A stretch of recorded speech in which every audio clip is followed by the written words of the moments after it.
जून 2020 को रूस की मरीन रेस्क्यू सर्विस द्वारा ली गई और जारी की गई इस हैंडआउट तस्वीर में नोरिल्स के बाहर अम्बानाया नदी में बड़े अमाउंट में डीजल फैला देखा गया, जो कि इतिहास में हुई ऑयल स्पिल की सबसे बड़ी घटनाओं में से एक मानी जा रही है, जिसकी वजह से नदी लाल हो गई और एनवायरमेंट के लिए एक डेंजरस साइन इंडिकेट कर रही है।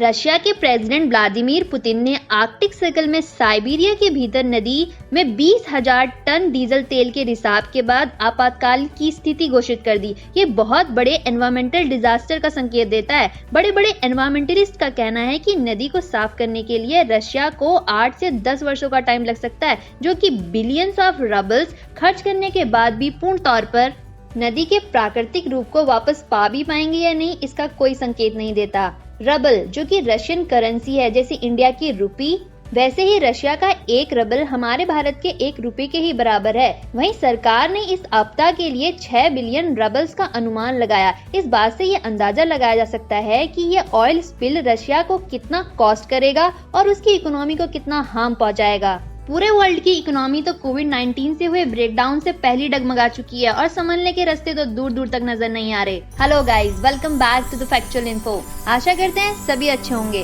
तो बात करते हैं रशिया के आर्कटिक सर्कल में हुए भयानक ऑयल स्पिल की। ये हुआ कैसे, इसका ग्लोबल इम्पैक्ट क्या है, रशिया को क्या प्रॉब्लम्स फेस करनी पड़ेंगी और इसका पर्यावरण व जीव जंतुओं पर क्या असर पड़ेगा। चलिए जानते हैं कि ये क्यों और कहां हुआ। रशिया, जो कि पूरे विश्व में सबसे बड़ा देश है, रशिया के साइबेरिया इलाके में नोरिल्स सिटी के पास अम्बानाया रिवर बहती है। ये रिवर आगे जाकर प्यासीम झील, प्यासीम नदी आगे जाकर कारा सागर में मिलती है और कारा सागर आर्कटिक ओशियन में।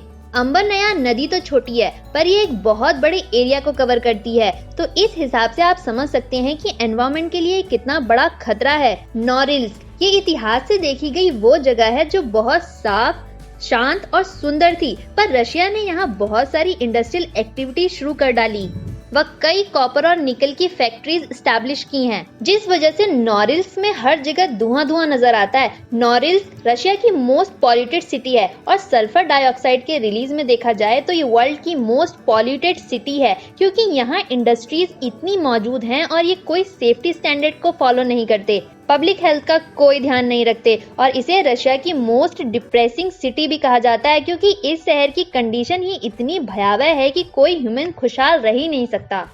नोरिल्स सिटी, जो कि साइबेरिया में है, वहाँ ऑयल की काफी अमाउंट में एक्सट्रैक्शन होती है। निकल एंड कॉपर की बहुत सारी फैक्ट्रीज हैं। ये कंपनी सेंट्रल गवर्नमेंट के अंडर वर्क करती हैं। उनके मेंटेनेंस से लेकर बाकी चीजों के लिए सेंट्रल गवर्नमेंट ही इन्हें पे करती है। जैसे नॉर्मली अपनी कंट्री में देखने के लिए मिलता है कि करप्शन किस लेवल तक है, रोड्स, ब्रिजेस या स्कीम्स इंप्लीमेंट करने के लिए गवर्नमेंट कितना पैसा देती है और डिपार्टमेंट के हेड एंड एम्प्लॉयज मिलकर इसका कितना यूज करते हैं। आपस में ही पैसे मिल बांट कर खत्म कर देते हैं और मेंटेनेंस के नाम पर ठेंगा दिखा देते हैं। इससे कहीं बदतर कंडीशन आज रशिया की है, जो करप्शन की रैंक लिस्ट में हाई रैंक रखता है। 2019 का जो करप्शन परसेप्शन इंडेक्स है, वो ये शो करता है कि 198 कंट्रीज में से इंडिया की रैंक 80 है, वहीं रशिया की 198 में से 137। कितने मैसिव अमाउंट में आज रशिया करप्टेड है, यू कैन सी। रिपोर्टर्स का कहना है कि नोरिल्स में मौजूदा कंपनीज में भी बहुत मैसिव अमाउंट में करप्शन होता है। जो भी अमाउंट मेंटेनेंस के लिए, फ्यूल टैंक को रिपेयर करने के लिए, उन्हें स्टेबलाइज करने के लिए दिया जाता है, कंपनीज के मालिक उन्हें टाइम टू टाइम रिपेयर नहीं करते।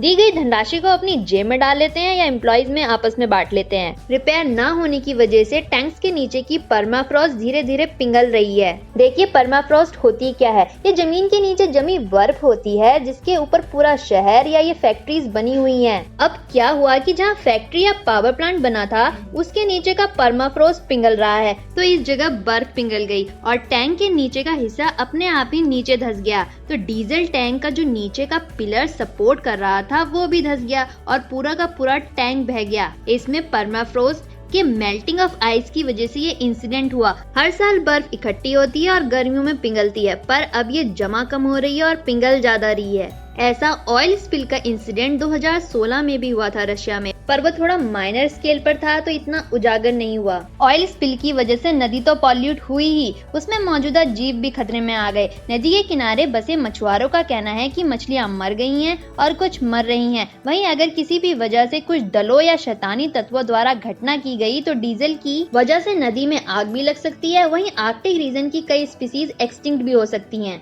60 किलोमीटर लंबी अंबरनाया नदी का काफी हिस्सा इसकी चपेट में आया है। सैटेलाइट इमेज के थ्रू आप ये देख सकते हैं कि कितनी भयानक स्थिति है। इसलिए यहाँ नदी में बैरिकेड लगाया गया है कि कुछ समय तक तो ये डीजल को आगे बढ़ने तक रोक पाएगा। इसलिए यहाँ इमरजेंसी घोषित की गई है और सोल्जर को तैनात किया गया है और युद्ध स्तर पर नदी की सफाई का काम जारी है। वहीं राष्ट्रपति पुतिन ने इस पर नाराजगी जाहिर की क्योंकि ये घटना 5 से 7 दिन पहले हुई थी और किसी भी स्थानीय लोगों या सरकार को इसके बारे में नहीं बताया गया। सोशल मीडिया पर उजागर हुई तस्वीरों से पता चला तो राष्ट्रपति का कहना था, हमारी स्टेट गवर्नमेंट इतनी नाकाम कैसे हो सकती है, और पावर प्लांट्स के मैनेजर एंड अथॉरिटी के खिलाफ केस दर्ज किया गया। ये पूरी घटना रशिया के हालात दर्शाती है कि करप्शन किस लेवल पर है, किस स्तर पर सरकारें काम कर रही हैं और पोल्यूशन का स्तर कितना बढ़ा हुआ है। अगर आपको इस वीडियो से मिली कुछ भी जानकारी लाभदायक लगी तो वीडियो को लाइक जरूर करें और चैनल को जरूर सब्सक्राइब करें।